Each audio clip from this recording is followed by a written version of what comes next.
Let's get into game one. It's going to be Dry Arabia, and this is different. I don't remember last time I saw a little bit of this. Leenock. He's playing a whole different style of Age of Empires. When was the last time you saw Dry Arabian Mongols? I can't believe I'm even saying that. Everyone does this, right? This is like just everyone, and their mum does this. Even my mum knows how to play Mongols. That's how frequent it's been seen in the past. But weirdly enough, in tournaments, especially at the moment, Mongols just haven't been popping up as much. Right now, people are going for France. They're going for England, like Robbie has here. They're going for even the Delhi seems to be more present right now. Abbasids. Mongols seems to get saved for different situations, right? King of the Hill comes to mind as one. Maybe you see it if you whip out Mongolian Heights, but definitely not that frequently on Dry Arabia. So I'm excited to see what Leenock's going to do, what the build's going to be, especially against England, because this specific matchup, I feel like usually this is a Lipany matchup. And although Dry Arabia and Lipany are somewhat similar, there is actually a very big difference in the way these maps play due to the lack of stealth forests, right? There are some here, but they're not as dominant as Lipany. The other thing that England gets as a slight leg up over the Mongols when they play Lipany is there's those natural choke points. Like the trees tend to be more condensed. There's also the mountain lines. It's actually a very big difference because it means that when you're playing a static force, which England usually do as spearmen and longbows, you have these natural funnel points. So that kind of dynamic force of Mongols that gets enabled by them either going stables or just the fact they have Yam for better movement speed doesn't really come into the equation as much. Whereas in this situation, Leenock has so much open ground to play around. So I'm excited to see how this one's going to play out. Opening-wise is going to be an instant pasture drop by Leenock, though. And this isn't exactly a high-benefit one as well. It's kind of surprising the way he played this. So Leenock, instead of playing towards the back here and getting, say, the berries and the wood, I think there might have just been enough wiggle room for this right next to the Uvu.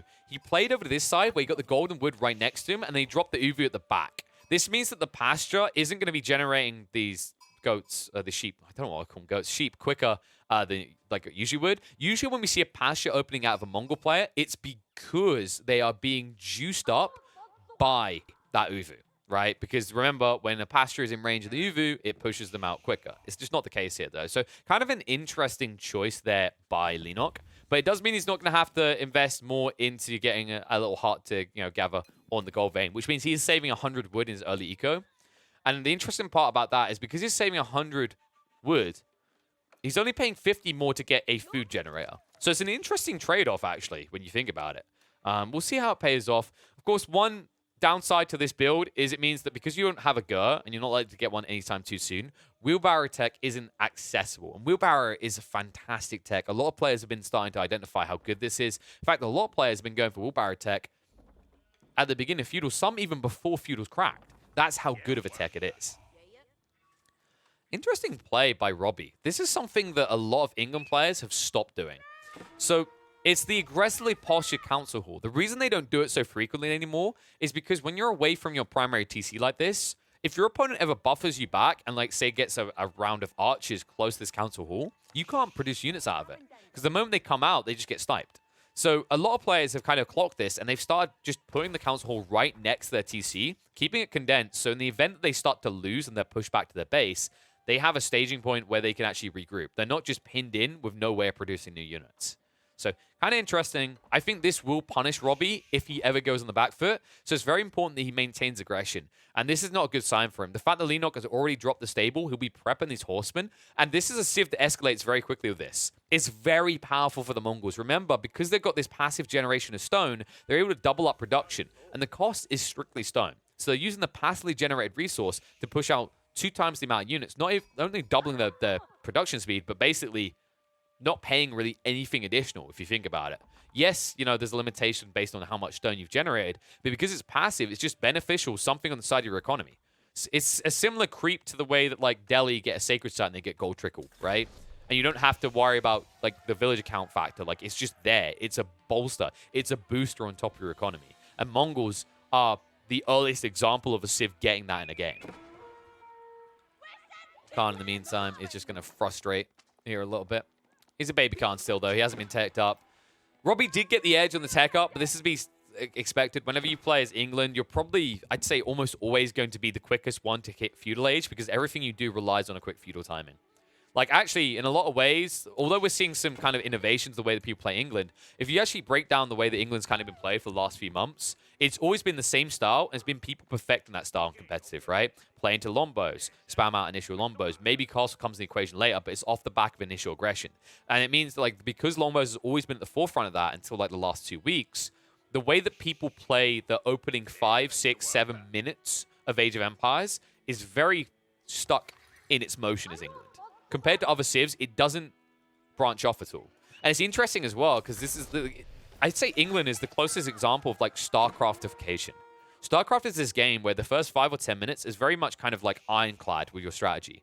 You might try to make some sort of pivot or transition, but usually the way you lock in, like, it's all about that perfection. In fact, if you talk to people who played StarCraft for years, they'll tell you, like, nailing that first 5 or 10 minutes of gameplay is crucial. If you can't do that at the highest level, you can't even play the game to begin with.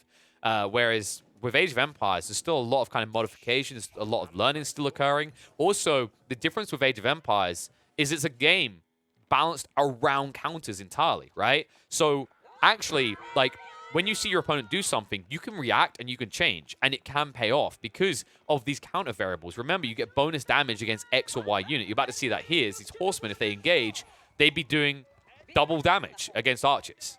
That allows a lot more flexibility in transitioning in Age of Empires early game compared to other RTSs on the market. Leenock, my God! What, I look away for a moment and look at this. Double archery range drop. Choo-choo, moving through. Leenock is on his way, trying to cruise through in this one. I mean, Robbie is going to struggle to keep up with this.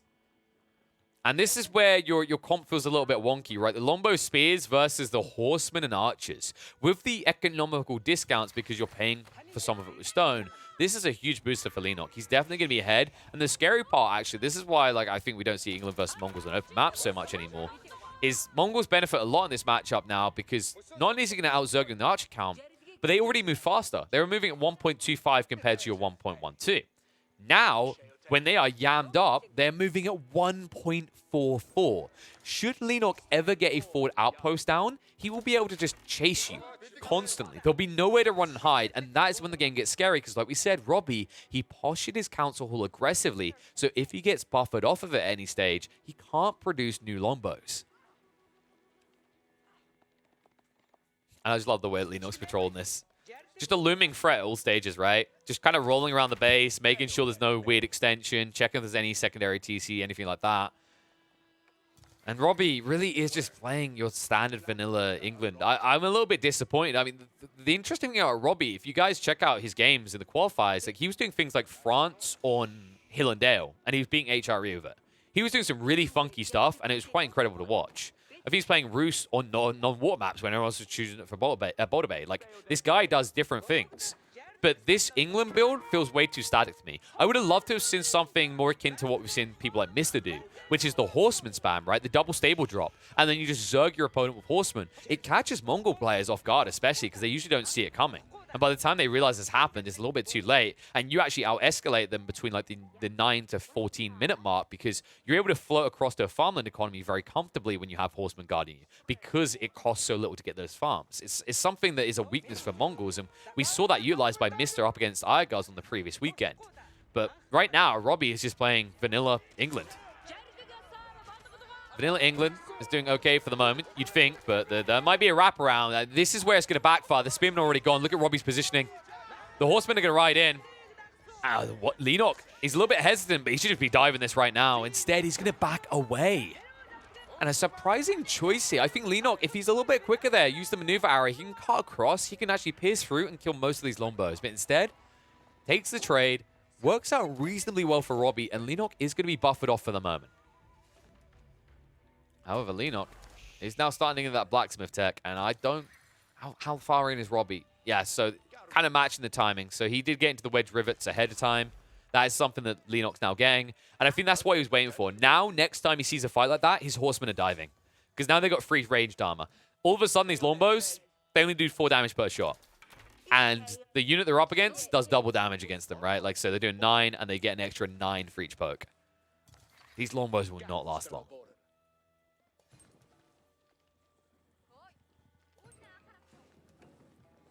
Once again, Robbie just showing no signs of moving out. And I'm wondering what the play is. Like, he's building another racks because he needs to replace those spearmen so quickly.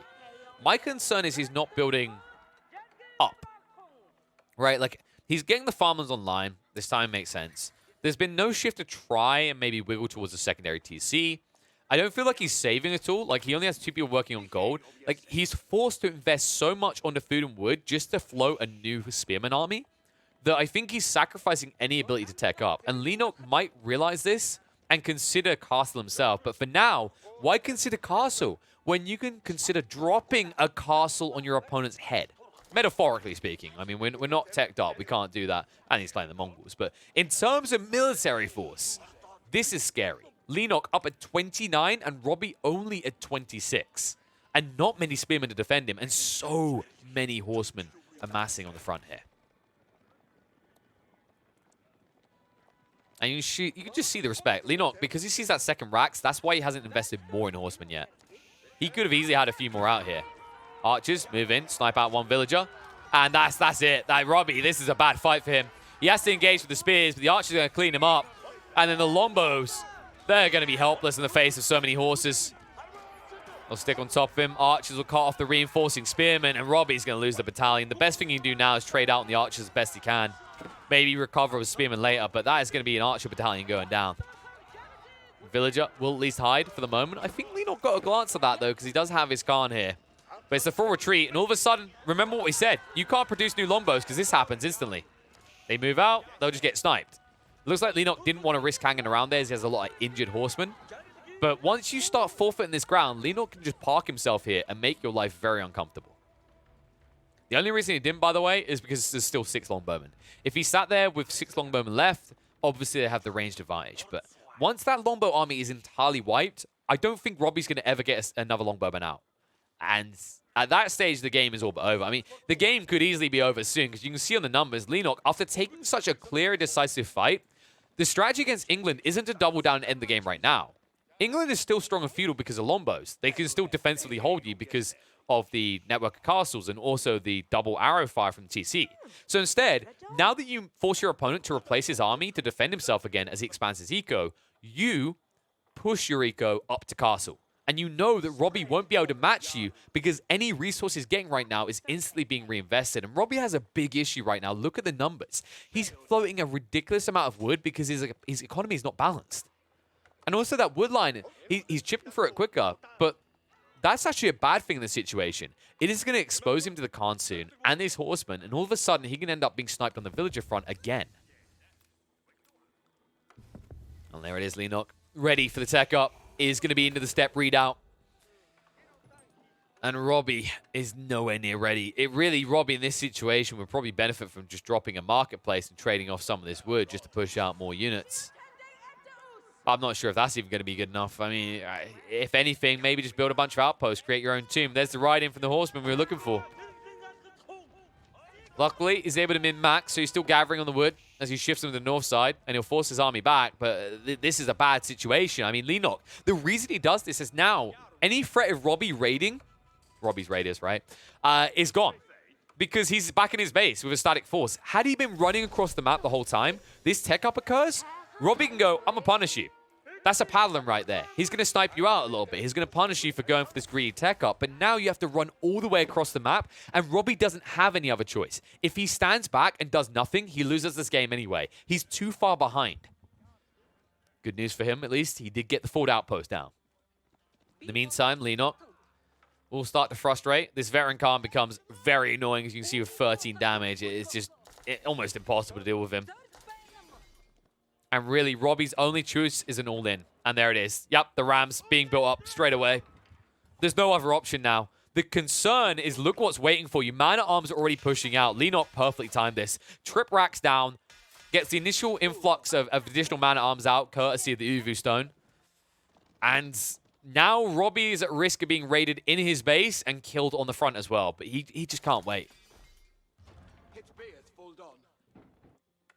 Look at this, Leenock even min-maxing out on the deer on the side. This is how confident he is up against England. Because Robbie has been pinned in his base this whole time, there's never been that looming threat of English longbow fire. So he can be as loose as he wants and get away with it. Step readout on the front. It's going to tank a lot of ram attack. And the Yam movement speed, this is a problem. Just look at the speed the man-at-arms move. They're going to gap close so quickly, and this is not going to end well for Robbie.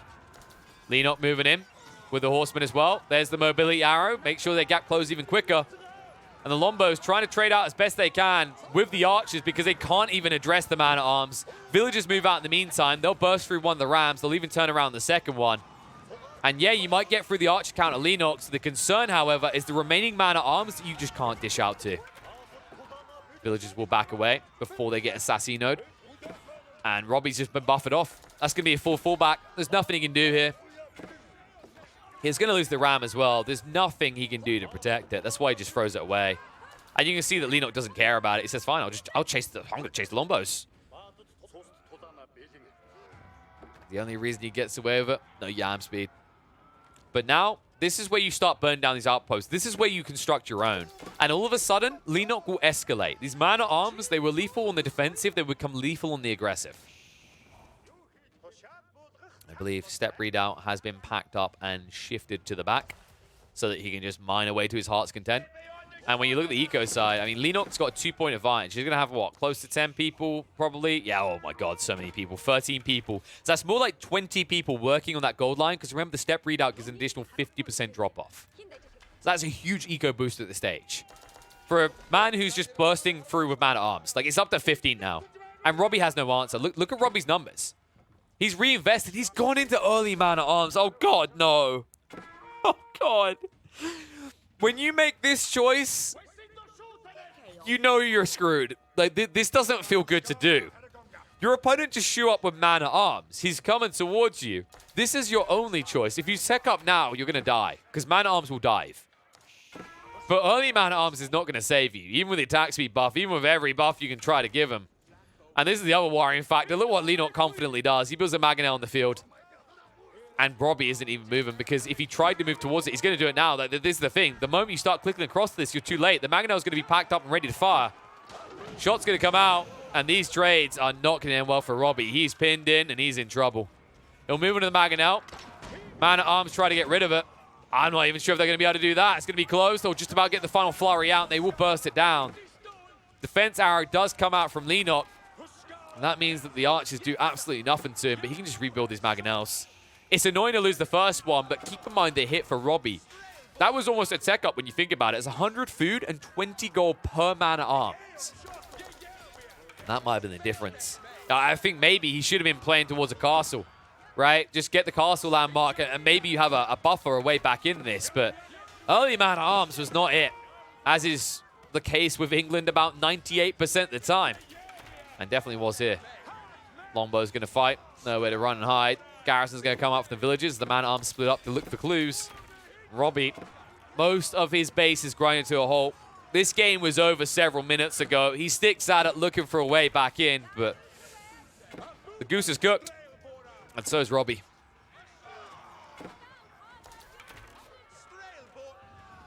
What a play from Leenock as well. Like, I love the way that he kind of like step this in. He didn't just go full greed. I was worried he was going to when he dropped this initial pasture, but to bring it back to that detail, it really was that initial investment, right? The fact that because he doesn't need a Gur, the pasture isn't too pricey like it is for most Mongol players at the beginning. And that allows him to have economical buffering while being aggressive with these horsemen early on, with these archers. And once he takes the first fight, that's when this game feels over, because Robbie never actually pivots. He never tries to scale his economy. He never looks to forward base quick enough. And this becomes all too simple for a master tier player like Leenock to cruise through and take an early win with Dry Arabia as the Mongols.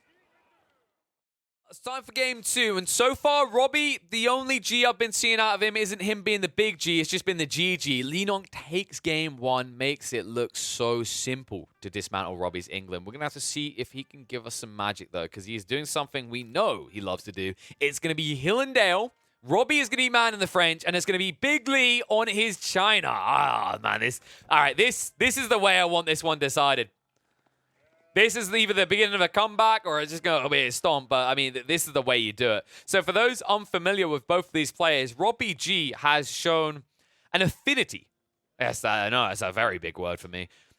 It's not that big of a word, but it sounds very fancy. He's shown an affinity for playing France on Hill and Dale. Not many people would do this, but this is something he loves. We've seen him do it in the qualifier. Well, we haven't watched him do it, but we've seen on the listings, he's actually slayed some of the best players in the game with it. It's been phenomenal, and I'm intrigued to see how he does it. On the other side, however, Big Lee on his signature Civ. This is really what he entered the game on. When I first cast Leenock, he was playing this. He was spamming this. He loved China. And that was back when China was not the powerhouse it became a little bit later. And now China, in its nerf state, with its kind of wonky gameplay, with certain things not working. Remember, for example, they changed Imperial officials so they don't work with landmarks anymore for supervising. Also, supervisor's bugged. It's 2.5 times a multiplier instead of the 3.5, 3 times multiplier words. As you can see there, like from the supervisor, it's 150. It just doesn't work, basically, as it's meant to. That number is meant to be 200%, not 150%. That really hurt China. In a lot of people's eyes, they thought China was crapped here. Nothing. Just absolute dogs here. Why would you take it? Especially when Delhi exists now, right? With military efficiency, they get 100% faster production time on their buildings. And they can build infinite scholars at 75 gold each compared to a unit that you can only have 4 of in these Imperial officials, and they cost double that in terms of resources, 150 food. It's disgusting. It's terrible. Why would I want that? It also stops me building a village as well. China's terrible. Why would we play it, guys? Tell that to Big Lee. Because the only 2 players I've seen play this for the entire N4C qualifier is Leenock and B. And you can tell they're specialists. You can tell they bring the magic. You can tell they understand this Civ better than most because they somehow make it work. And we're going to see if we can do that exactly here. I mean, this is definitely a decent map for it.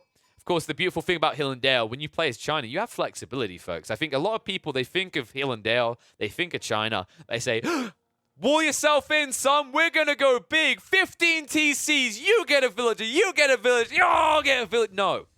None of that. Because there's actually other ways you can play China. In fact, B has been phenomenal at this, especially. Even on Hill and Dale, we saw him do it in the Winner Stays On series, is he'll actually rush his opponent with outposts. He'll wall him in on purpose. He'll actually oppress him. Because of China's quick build speeds on their defenses, as well as the fact that they have hand cannon slits, they can actually outpost rush their opponents quite effectively. In fact, I do believe strongly that China is the single best Civ in the game for outpost rush. I don't think you can name a better Civ. Think about it like this. For a start, we already mentioned the build speed, which is better than everyone else's, so you get your defenses up quicker. Then there's also the fact that when you choose your feudal landmark, one of them is a defensive landmark. It's a keep. You can drop a keep next to your opponent's base, which is powerful, right? The Barbarous Sun.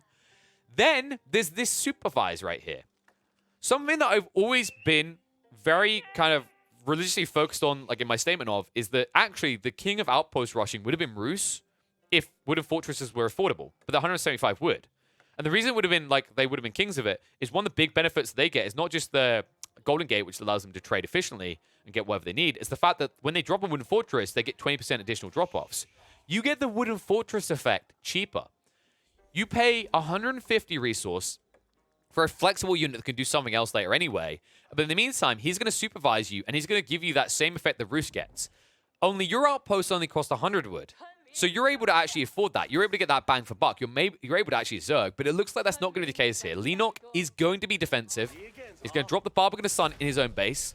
Possibly a missed opportunity, but I will say against this Civ, it's understandable. This isn't your HRE. This isn't your Delhi. This isn't your Civ that comes onto this map and says, hey, I'm just going to sit back and boom up. There's nothing you can do about it. I don't know why I went with that accent to explain that one. But they don't, right? There's no chill when it's France. There is a way you can play chill with France, though. And I wouldn't be surprised if Robbie's strategy on this map does involve a secondary TC. Because I think what we did see a lot when the game first came out on this map, France specifically would double TC. And I think if there was any map where you would just boldly and very confidently play into multi-TCs as France, it would be Hill and Dale. Looks like that's not going to be the case, though. It's going to be the archery range, so he's going to look to get aggressive. And that's where this Barbarous Sun is going to be a little bit pesky. I wouldn't be surprised if Lee tries to wall himself in, and there it is. And wow, this is... Okay, this is very much a reasonable, diplomatic approach to walling yourself in. Think how many players would have greedily moved out to the choke points and maybe got assassinated by night. This is very controlled and very disciplined from Leenock. Not many players would make this concession, but this is a logical concession when you're up against France. Although France still has a way to ride in, you are going to see them coming, and one big mistake here is maybe you could have done with a short wall, but it looks like that's going to be enough to deter Robbie. And the reason is because Robbie's playing blind. Look at the vision situation. He only just got around the back, and now he knows there's no spearman. The problem is he already took a few shots from the Barbican's Sun, and now would be hesitant about diving back in because of the pew-pew cannons that all these defenses have. And Leenock, because he didn't go for that military building, it does allow him to kind of flourish on the eco front, but it's very, very exploitable. And Robbie's going to try to do exactly that because he spotted him on the stone. He's moving in now with the Knights. But this will allow enough time for Leenock to shift. You can see he's not even going to stop gathering because it takes so long for the Knights to go around. He's going to get the last amount of stone needed for a secondary TC, and then he can back up to the safety of his primary TC. This is really well played by Leenock. I love this. Now, his food is going to have to peel off as well. They're a little bit exposed, but overall, this is frustrating. Robbie's not found value. He's built 2 Knights. He's spent almost 500 resources to do so. And so far, all they've done is scared deer. And there's the change. Finally he does it. Problem is, look what's happening on the other side of the TC. Second one going down. And Leenock, this might be the opportunity to just wall the rest of this in. Like, you can play very condensed. The only reason he's not right now is archers are showing up. Robbie is escalating. And you can see, back in his base, he's doing it there as well. As the second archery range is going down, it is going to be all on Leenock to defend himself for the first 5, 10, maybe 15 minutes. If he gets past that phase in the game, all of a sudden, Robbie is just going to feel naked and exposed.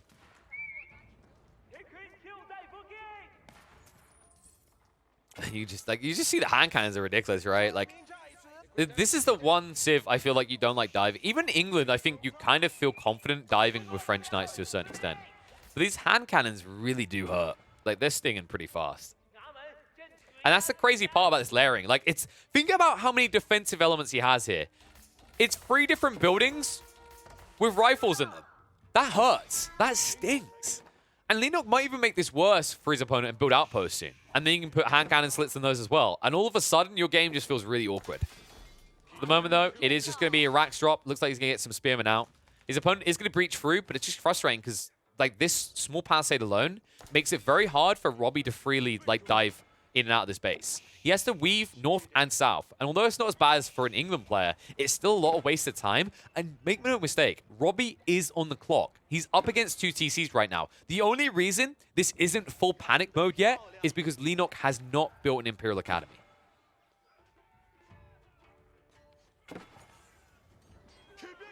Look at these villages. Oh my god, he's sacrificing villagers to keep them pinned in. Wow.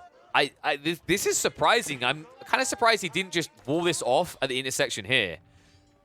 Unless he didn't notice. There's no way he would have done this for free, right? I don't think Leenock noticed, like, the Knights have switched onto him. That was a bit weird. It will allow him to get through the Knights, though. The Horsemen are just being ignored. And the Spearmen coming now. I think that's what he's trying to buy time for. So he might get his hands on a second Knight here. And it maybe feels like it's worthwhile. So I'm not hating this trade. I think this is kind of okay for Leenock, right? He gets rid of 2 Knights. Might even get the Scout as well. In fact, the Horseman can chase it down. He loses, what was that, 2, possibly 3 villagers. But he already has that buffer because, well, he's playing 2 CCs.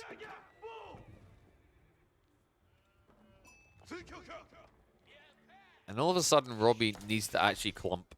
He can't just go in with these Knights anymore. This is the frustrating thing about Hill and Dale. This is why, like, I saw that he'd done this, and I was like, maybe he just goes TC expansion. Because I think playing France on Hill and Dale, it's very dicey. Because if you can't keep getting in the base, you're missing out on the biggest power spike of France's early game. You're not using these Knights. And because Leenock wasn't greedy with his walling, he has denied you on that front. Like, you waste so much time trying to breach these palisades that he gets in position every time. And it means you have to go through the front, and we already mentioned these hand cannon slits make that very difficult. And even if you get your Knights in, your archers can't follow. They'll get assassinated. And that means that then, all of a sudden, these spearmen are good enough to keep you off. Leenock has played this phenomenally well. And I think Robbie now has to kind of just fall back and maybe consider scaling himself.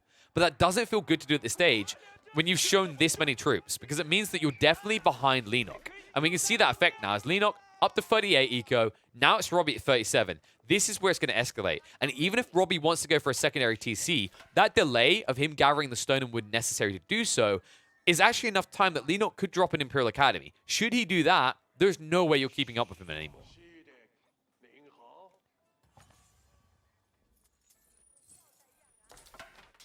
Meantime, Horsemen just continue to frustrate. And also, think about the fact that if Robbie wants to continue to be militarily present at this stage in the game, look at what he's investing in. This is absurd. This is 600 wood in military buildings. Meanwhile, in the realm of Leenock, it's 300 wood. He's going to put it up to 450 now. He really doesn't need to, though, because of supervising. Anytime he gets to a stage where he goes, oh, this is a bit awkward, I need something, supervise. All of a sudden, it's much more effective than these independent buildings, right? It's actually, like, it's the effectivity of 2.5 racks, 2.5 stables. I know that's a weird number. Hopefully they fix that soon and make supervise the extra 200% it's meant to be. But it just means you're so much more cost-effective in an economy that's already more efficient because of the supervise on these production buildings, right? You can see he's getting the additional drop-off courtesy of supervising. So at every stage, he's actually just outdoing Robbie. In fact, if we look at the income per minute, you can see it very clearly. And it will escalate further than this. Like, this is with a similar eco count right now. It's only a 5 eco lead as it stands for Leenock, but he's absolutely stomping Robbie in every category.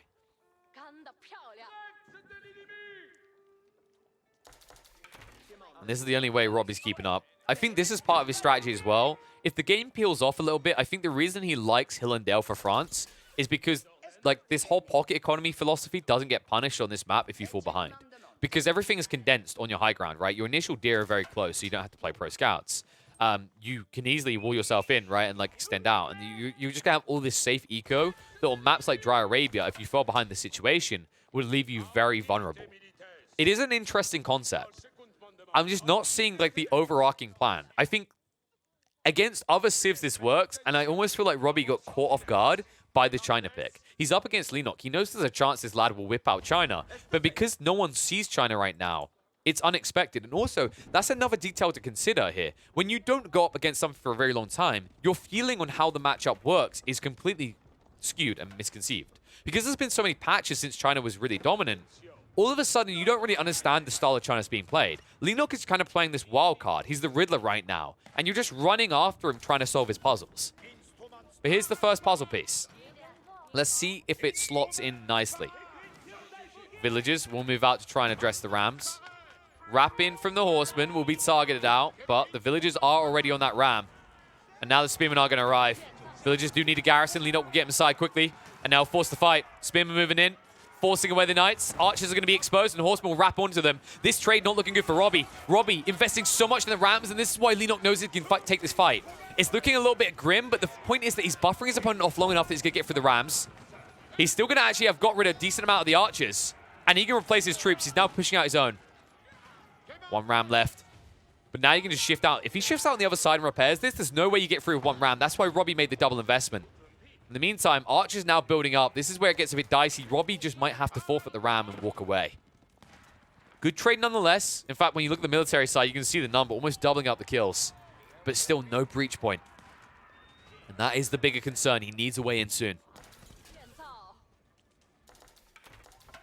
I like the way that Leenock hasn't been greedy about this either. No, is still no Imperial Academy. It's really not that pricey when you think about it, but then you have to get a little bit deeper. Because it's 600 resource, which at 30 minutes in, 40 minutes in, you're like, that's not too bad.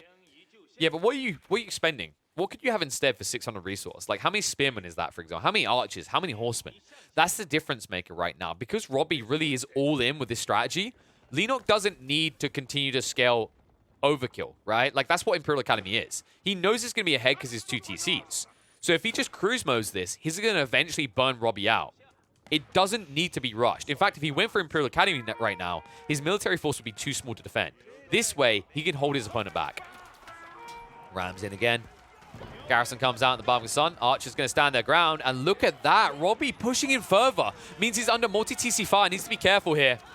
And the Archer count starting to look a little bit in favor of Leenock. It's going to be a charge in by the Knights. It's going to be pulled back by the Archers. As it looks like the Spearmen are going to be sacrificed. Barking Sun is now on fire. Leenock needs to be pushing out more troops. He needs to be supervising the racks, if anything, because he doesn't have enough spears to get through the Knights. But it looks like he might scare Robbie off once more. Heavy damage from the Knights. Archer count is diminishing. He will get through the Barking Sun, but the problem is he's not continuing the push. Villagers will shift out. Look to move back towards the TC. Enough room to garrison them all in. And although you got through the Barking Sun, question mark remains. What's next? Robbie is going to reinforce. Leenock still needs to rebuild, but that breathing room is going to be there. And with 2 archery ranges, sorry, 2 archery range, 2 racks, he will be able to actually amass the forces. This is interesting as well. Like, long-term, Leenock is getting more value doing it this way because his Imperial officials are just supervising production buildings. So he's actually min-maxing his economy, and he's not sacrificing the military side because he did double layer his military buildings. And I don't think Robbie's aware of this. He hasn't got a scout in the front. He hasn't seen this. Look how blind he is. So this whole while, it's looked like Leenock's making sacrifices. When he replaces the army and Robbie says, oh, I've been evened up again, he assumes that Leenock is actually sacrificing eco to do so, but he isn't. He's keeping up. The only time he's supervising usually is on these stables. And now, he says, why stop there? I've floated enough economy. I can supervise the racks now, and look at the count. All of a sudden, Leenock now surpassing the military force of Robbie. And a lot of his military forces invest in the Rams. He went for 4 Rams now. Oh my god. This TC will not last long. You have to take the fight, and you have to take it now. Villagers will move across to try and address the Ram, but I think the secondary TC might be gone. However, this fight will end in a victory for Leenock. The numbers just look too good this time around. The Spears will hold back the Knights. The trade-outs are looking favorable for Leenock with the Archer count. TC is going to go down. Rams will try to move in for more. Villagers are going to clean them up, though. And the Knights, after all that, they breach through again. Heavy damage done, but they're still healthy. And Leenock will continue to burst through the remaining archers. Isn't min-maxing, though. He's targeting the archers one by one. I think that's a big mistake made. Rams will turn around to try and address the stables. Villagers continue to try and burst through him, but Robbie is gaining a lot of ground. Leenock needs to be careful about this. Trying to play around the choke points, backing up once again with the archers, but still not enough spearmen to hold back the Knights. However, with the overcommitment coming out, Robbie, it's no longer heavily injured Knights healing up. This time he will lose the battalion, and it looks like there's no archers here to protect him against the spears anymore. Robbie has lost the forward fight. And although he has gotten decent value out of Leenock's base, the question mark is dangling there. Is it enough? And when I look back at this base, I'm not convinced. I mean, look at it right now. Robbie is at 54. Leenock still has the lead at 61 eco. Yes, it's a heavy hit to lose that TC, but his economy is stronger. And look at this. Because he floated enough wood, he's going to switch over now. Robbie still needs to make that switch. 850 wood means he's likely to do it soon. But he's not scaling his economy otherwise, right? Like, yeah, he's getting across the farms. That would be great, but he's running out of wood here. He's going to have to shift that eco line. That's going to be a pause. He's running out of berry bushes at the back. He doesn't have a secondary TC. He actually has to remount the attack. Losing those Rams like he did, think about the cost of that. That's 1,200 wood. 1,200. Say that out loud. That is a lot of eco at this stage in the game, especially on 1 TC. And it's why he won't be happy with this trade. He had to do it. He had to take out that town center. But when he loses the army like that, this is where he now knows he's all in. If he doesn't break Leenock with this next fight, Leenock will outscale him. So it's very important that Robbie now finds a way to get through these military buildings. Because as it stands, although he got rid of the stable, it's still double racks and double archer range. The stable doesn't matter. In this composition, having a few horsemen was nice for the archers. But notice they were never actually reaching the back line. However, in this composition right now, with this many archers coming out, if he gets enough spearmen, he's going to be able to address these knights. Because I don't feel like the knight line has scaled any more than it did last time. Instead, it feels like Robbie is replenishing what he lost.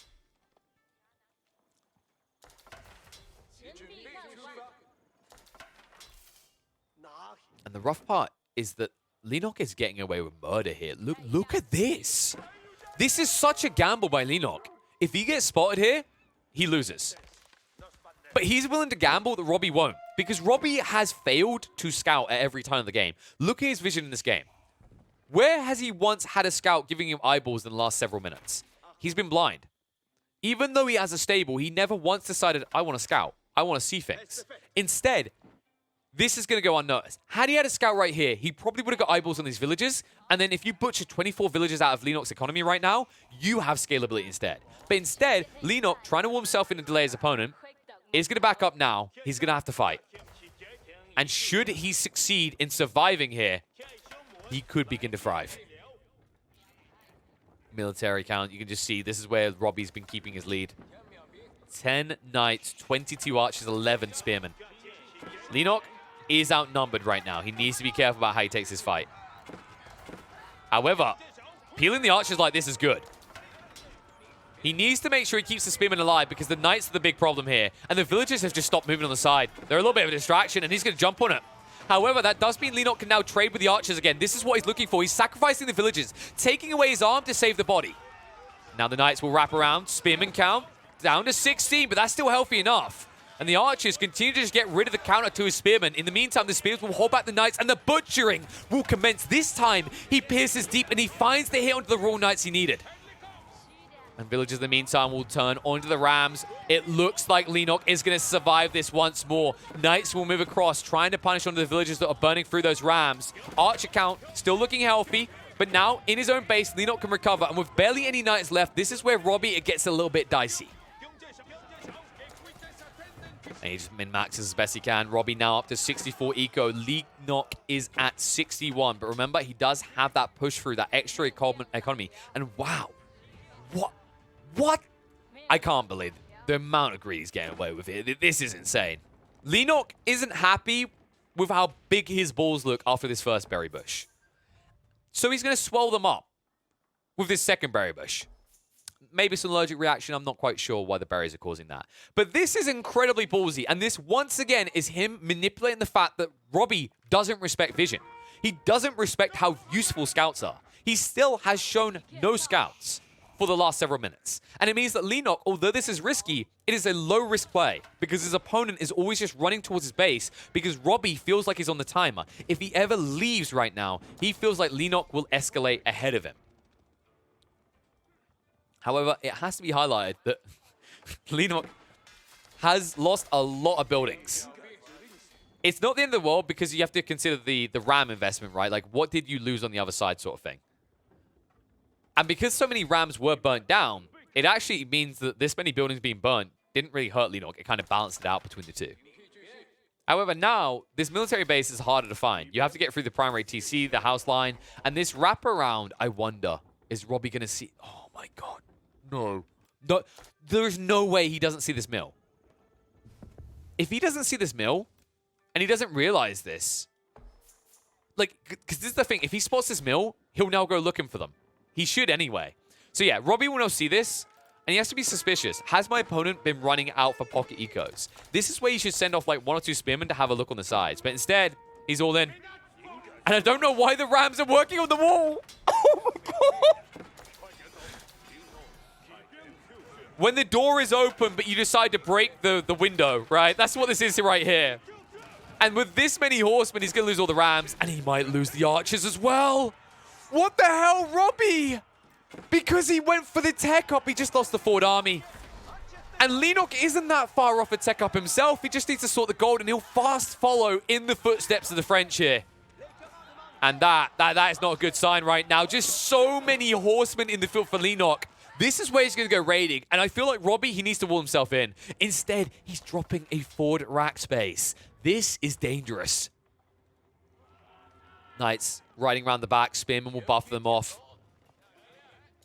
So Robbie not able to find that penetration, that value out of these knights right now. And it feels like splitting up those forces really hurt him. I mean, imagine the damage these knights could have done against those horsemen. And it is only a horseman, really. There was barely any spearmen here, so it could have been the difference maker. But instead, this awkward situation emerges now. Knights will at least buy a little bit of time, but they will not deny or delay Leenock. He is second up. Question is where? Oh my god! Okay, this is so ballsy. The way that Leenock is playing this game is a forward astronomical clock tower. Yes, I did just say that with a straight face. But this is really cool because it means that he's going to have a staging point. Siege weapons are very slow to get to the front. He doesn't have to worry about that anymore. If he builds into them at any stage, they're already halfway there. And now it's going to be the man-at-arms coming out. So Robbie with the switch up. However, Leenock will not be outdone. He can get into the pass guard if he chooses. He can even choose to drop archery ranges and maybe go into crossbows. We'll see what his plan is. But for now, his plan is to go raiding. And Robbie needs to pull back soon. The horsemen will not take long to get through the palisades. And you are nowhere near safety. Has Robbie noticed this? Oh, he does. He notices too late, though. He needed to put more people repairing that. Instead, it's going to be a run through. Horsemen are going to butcher a few of these villages. No textiles, so it doesn't take them long either. And man-at-arms now showing up on the front, so both of them just trying to raid into each other's base, but it's so much easier for Leenock because the horsemen are so fast. And wait, no. No, Robbie, what are you doing? Oh my, Leenock didn't notice. That is very fortunate. He was running 10 plus villages out to try and rebuild the walls. That could have been a catastrophe. But luckily for him, Leenock was facing issues elsewhere, so he wasn't paying attention. He didn't wrap straight onto the villages. but he's going to be a pesky fool on the side. Robbie does still have the eco lead, but now Robbie has to keep adjusting his eco lines as his horsemen run around his base. No entrance easily found for Robbie anymore. The walls have been rebuilt. Leenock says you have to waste your time on this one, buddy. In the meantime, Lancers are now being pushed out, and it should be Palace Guard as well, so we'll have an answer for the man-at-arms soon. And it looks like he did go on the villager line. He'll snipe out a few of them, and Robbie, feeling he can't be without the resources, sends him out to work. I think Robbie's distracted. I think he's looking at the enemy's base. He doesn't see this happening. I don't think he meant to do this. Oh my god. This is so many villagers.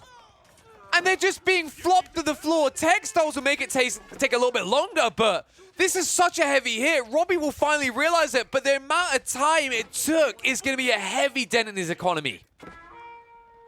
Oh my god. I don't think that was part of the plan, folks. And he doesn't realize again.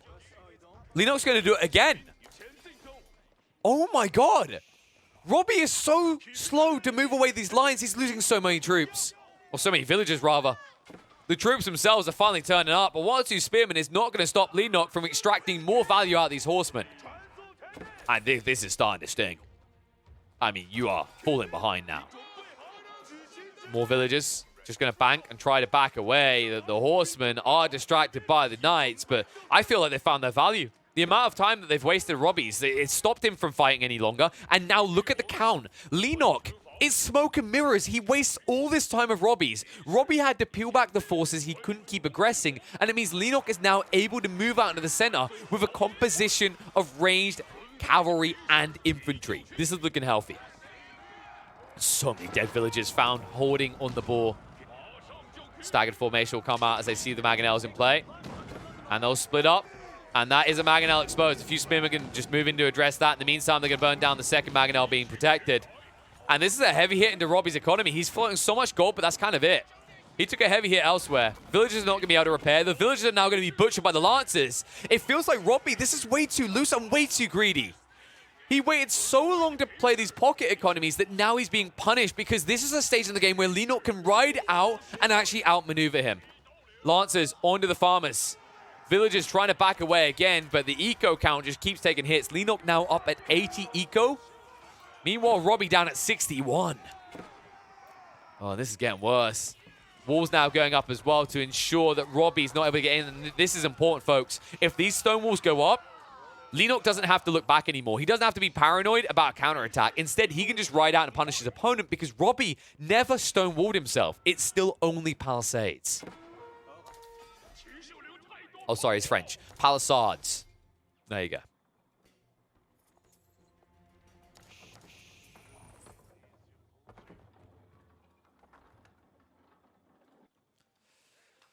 Oh, Robbie.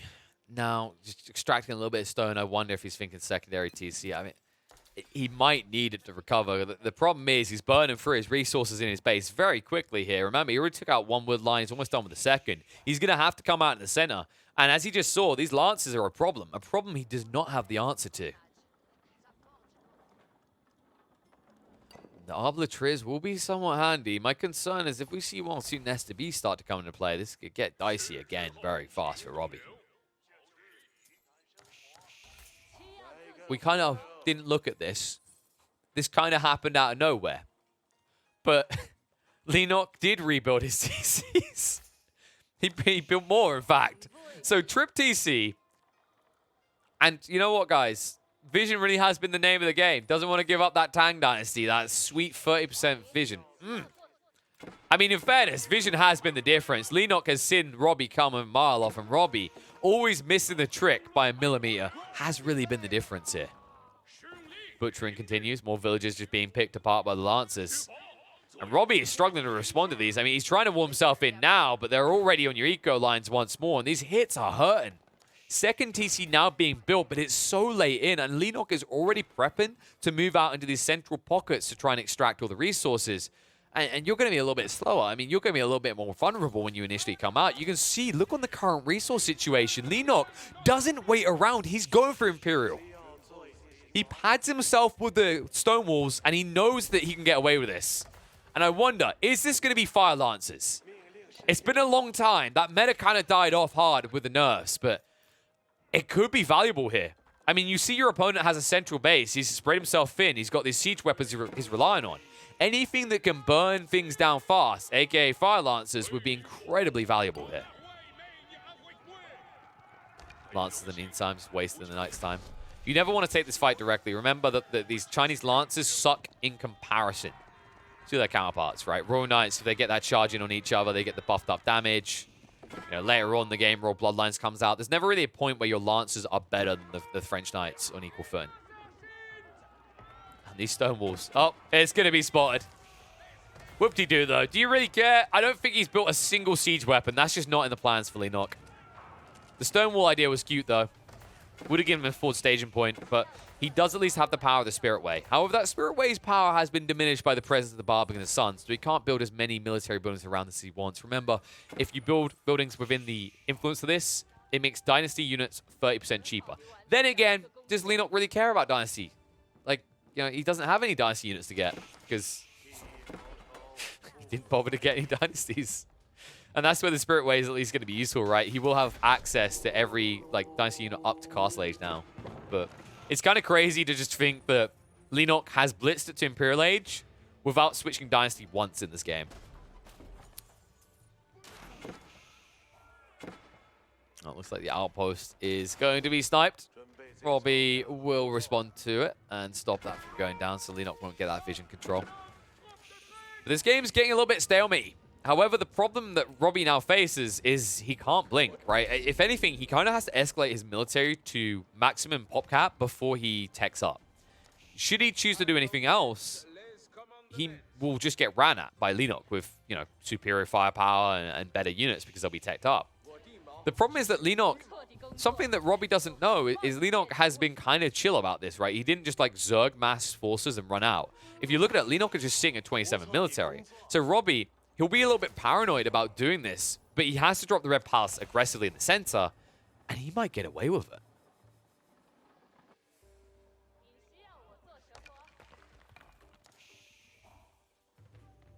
It looks like, if anything, yeah, it's Pyrotechnics. So Leenock is just weighing this out. He's looking to just hoard every tech before he rides out. He will have a clear edge over Robbie initially in, say, the next 3 or 4 minutes. But I think Leenock has to be careful not to drag this out too long, because there is a bounce back point for the French. Like, if you consider what Leenock has been pushing out, primarily Palace Guard, right? It's countered by the Arbalatriz. The Arbalatriz can handle well against their crossbow counterparts because they have the Pavis. And then you talk about the Knight matchup, we already mentioned, like, it's an advantage for France. Especially when they crack this, they get the tech up, they're going to get access to Royal Bloodlines, and that is when they get spooky.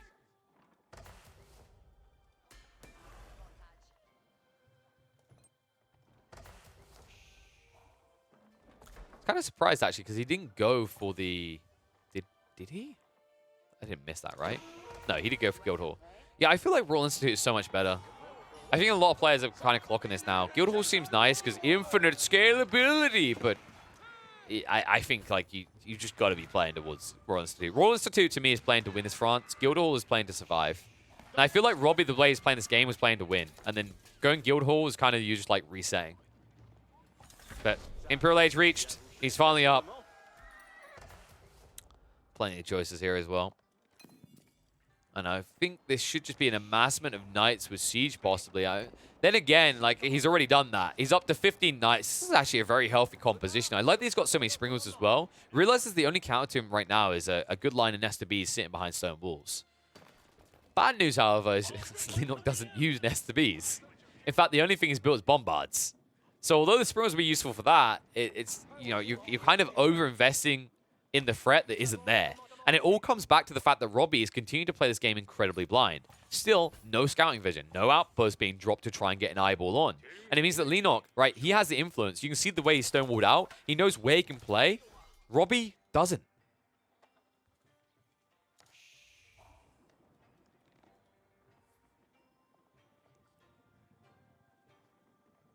So Leenock going to roll forward with the bombards out. Showing his back to the enemy. The ultimate BM. But these bombards won't take long to get through the Red Palace. And if the Red Palace falls, that's a big power spike missing. Remember the way Red Palace works, like each garrison unit adds an additional arbalist. So your DPS goes through the roof, basically. However, bombards alleviate that factor by assassinating you out of range. And I think if you lose that kind of foothold, this fight could be a little bit dangerous. The Elite Royal Knights is still the X factor I'm looking towards, but that is a lot of spearmen. And this is the worrying part. Something we've noticed more and more in these late game situations is Elite spearmen are surprisingly effective against a lot of these late game comps. Knights obviously don't fare well, and crossbowmen miss out on their bonus damage.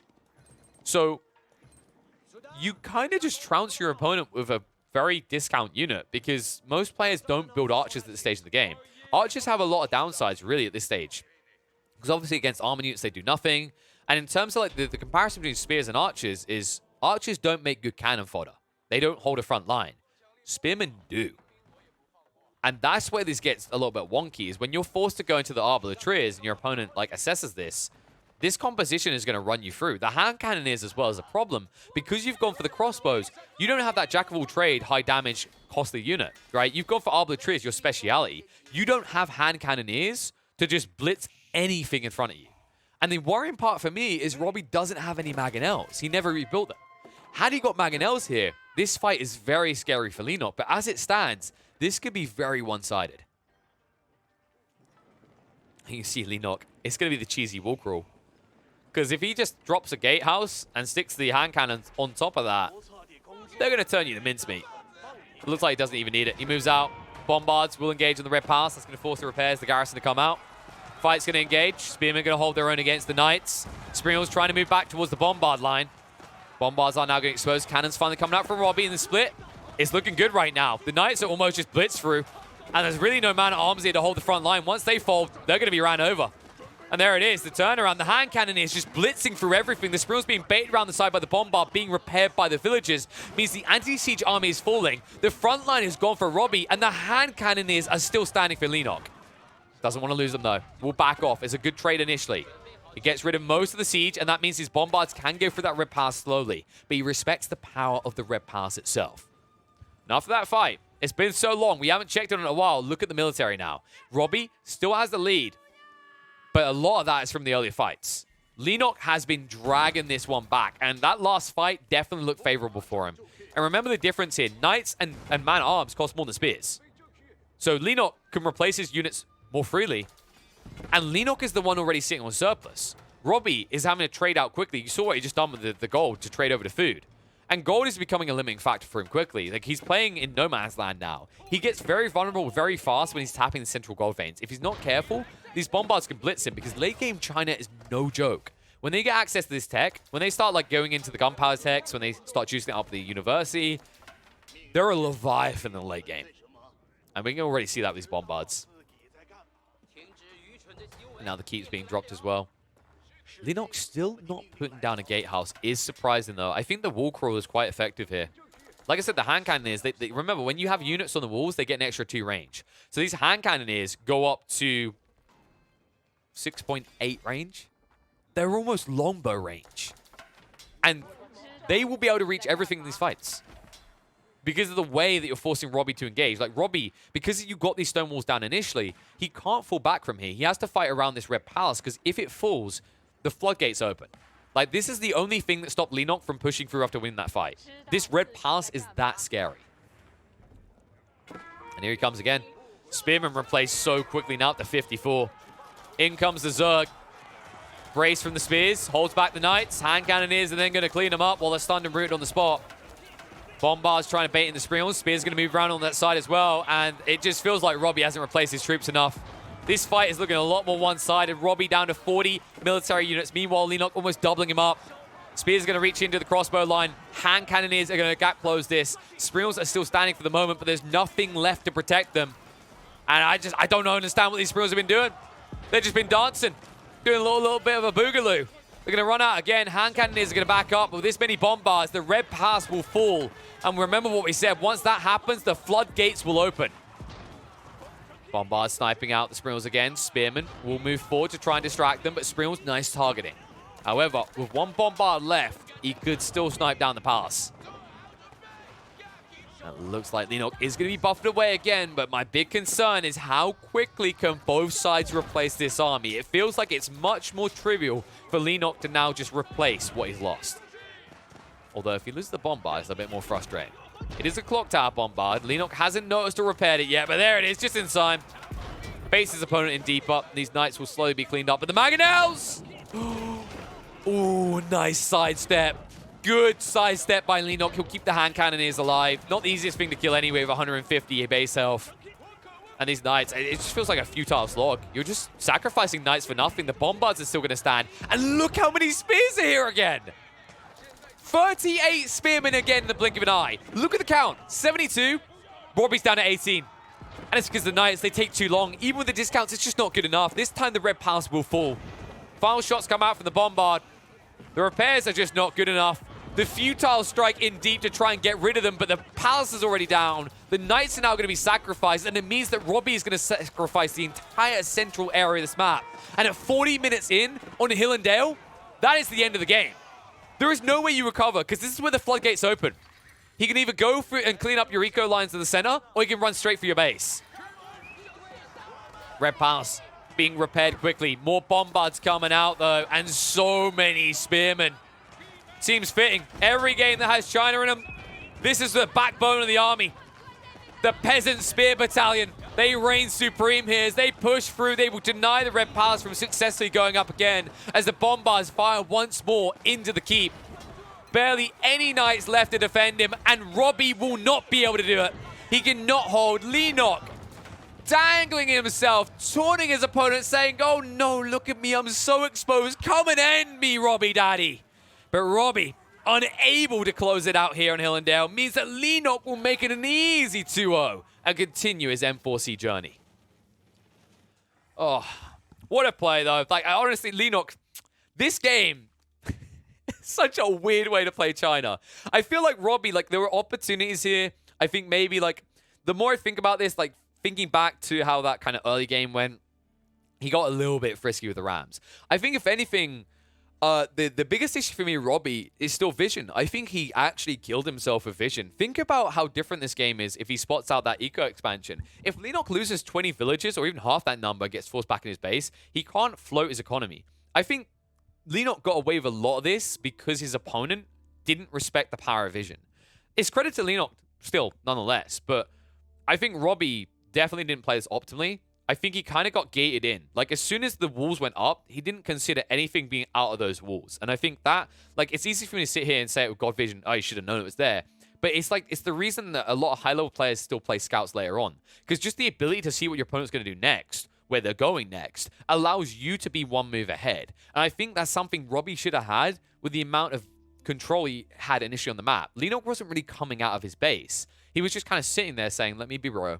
But RobbyG, you know, for the price of, like, a single Spearman, you could have probably ended this game and even up 1-1. He still made it look close, but I think that's, like, the fake bait, right? It's like, when this game looks that close, he tunnel visions in. He funnels into 1 point constantly. And by the time he switches over to the left side, Leenock's already ran for the high hills. He's safe. Really well played by Leenock. What a god, though. I mean, honestly, I think it's a very different style of China. I think he had to play that style. I think Leenock was adjusting on the fly in a lot of ways because France on Hill and Dale is unorthodox. Like, China is unorthodox as well. But in theory, France has a natural matchup because I think one of the popular strategies when you do Hill and Dale, the reason that these players are cheesing with China right now on Hill and Dale, say that 10 times, is because a lot of the civs that get picked are vulnerable early on to tower rushes. But you can't do that against France. It's very risky against the Knights. And that's exactly why Leenock doesn't all in on that forward Barbican of some play we've seen a little bit more frequently now. Instead, he just essentially says, I'm going to weather the storm. I'm going to weather the storm. If I survive 1,000,001 waves of, like, you know, Nazi zombies, then I will bounce back. You know, I don't think that's how Nazi zombies usually works in Call of Duty. I'm pretty sure it's infinite and you eventually lose. But in this case, he found a win condition. He just turned off his console and played a different game. And Leenock looks dominant. I mean, honestly, the more games I'm watching of him, the more I'm looking at the odds that he's been getting from bookmakers for the LAN and saying it's a little bit unfair. I mean, it's like 30-1 odds. I think he's a little bit better off than that. I think Leenock's going to be a little bit scary. If we end up with a patch before N4C as well, and China gets adjusted, holy crap. Stocks in this guy are going to rise straight through the roof.